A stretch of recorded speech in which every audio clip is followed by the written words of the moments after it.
Hey, during this edition of Easy Street Garage, we're going to talk about this, the Blackstone Laboratories analysis on my recent oil change on this Shelby GT350. Stay tuned.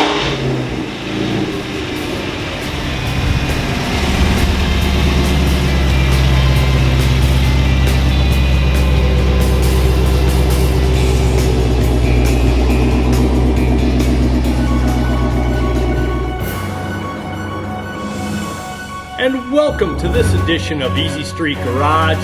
Thanks to my subscribers for tuning in. If you haven't in the past, go ahead and toggle that bell. That'll give you notifications for any new content that where we did an oil change here on the Shelby GT350. And we took a sample at midstream of that oil change.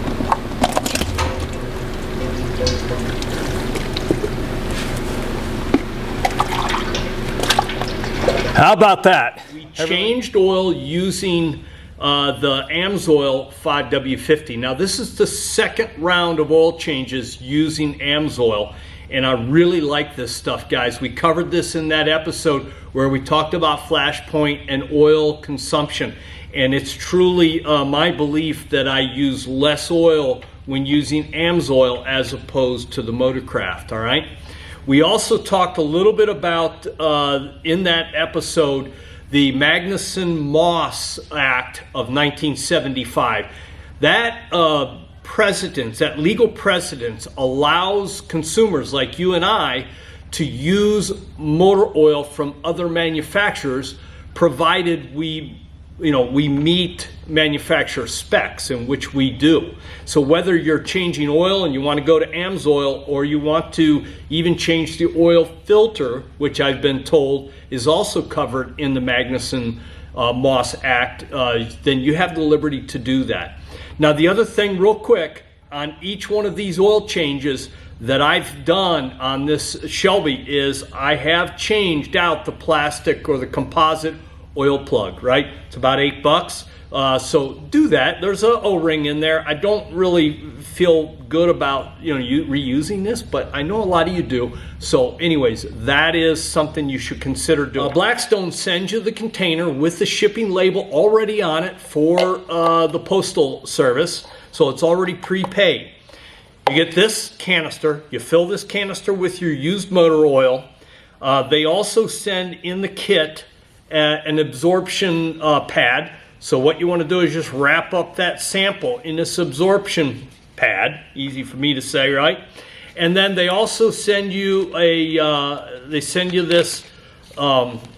Ziploc bag. So basically you can put your sample into this Ziploc bag, seal it up, and then you have a document that comes with this as well. And so what you're going to do is you're going to fill out the document, basically wrap it up into your oil change. You're going to stuff all this back into the container that they provide with the shipping label, right?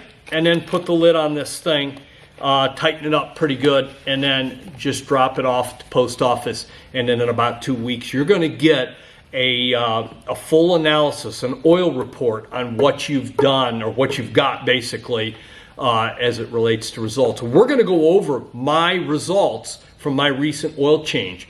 The cost of this is about $28, and you could go online, order your kits from Blackstone Laboratories, and I'm really pleased with these guys. So we're going to look at this analysis that Blackstone sent to me. I've redacted some of my personal data off of here, so that's what you're going to see on this report. And then remember that I also took the Motorcraft oil filter. I cut the top of it off. Snips, okay? And if you, on the filter, if you get right up underneath the lip here and you cut it off like I did here, you're gonna catch that little flange that crimps this thing together. It still has a ton of oil in it. So when you're pulling this cartridge out, you'll want to be careful. And I want to open up, and I'm being very careful, guys. This is pretty sharp. So what I want to do is just want to cut a section of this thing open so I can, you know, the perforated paper that's underneath here is what I want to get to.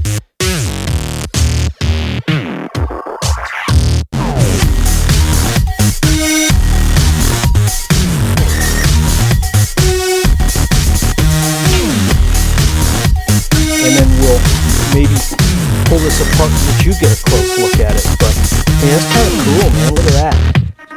I got a cross section of the filter. I'm just gonna rip that out here. The canister, and we're gonna take a look at that under the light, and you'll get to see too, you know, what the results of that test were. I squeezed out all the residual oil. I captured any contaminants in here, and there's really nothing here. So I'm very pleased with the results, and you're going to also see some comments from Blackstone that they were also very pleased with the results coming out of this Voodoo engine, and they have history with this engine. So with that said, stay tuned. I'm going to switch. Okay, guys, this is what the report looks like when you get it back. You could see my redactions. I want to draw your attention to is this first column right here. You'll notice that you'll see aluminum, you'll see chromium, and you'll see iron. Those three elements, in my opinion, are critical to the wear items in this motor. Aluminum, those are basically the pistons and different bearing materials.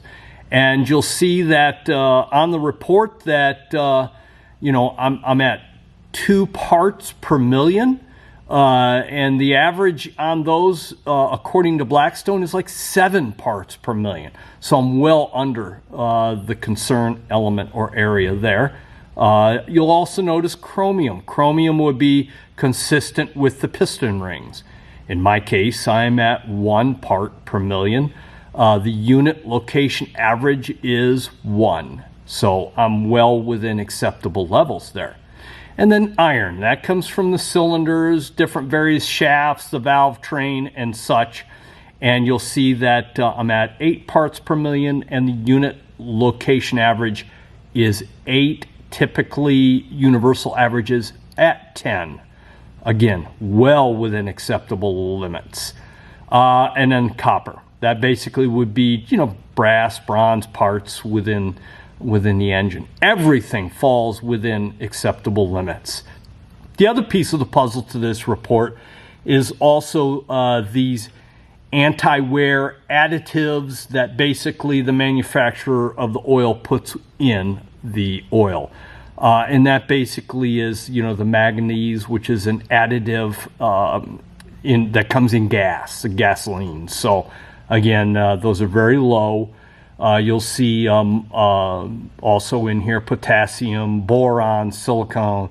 All these things basically are additives that go into the oil. Share with you, and that is in the report. Also, the technician gives some insight that is helpful. In my opinion, what he says to me is he basically said your wear metals are in the single digits for the Voodoo engine.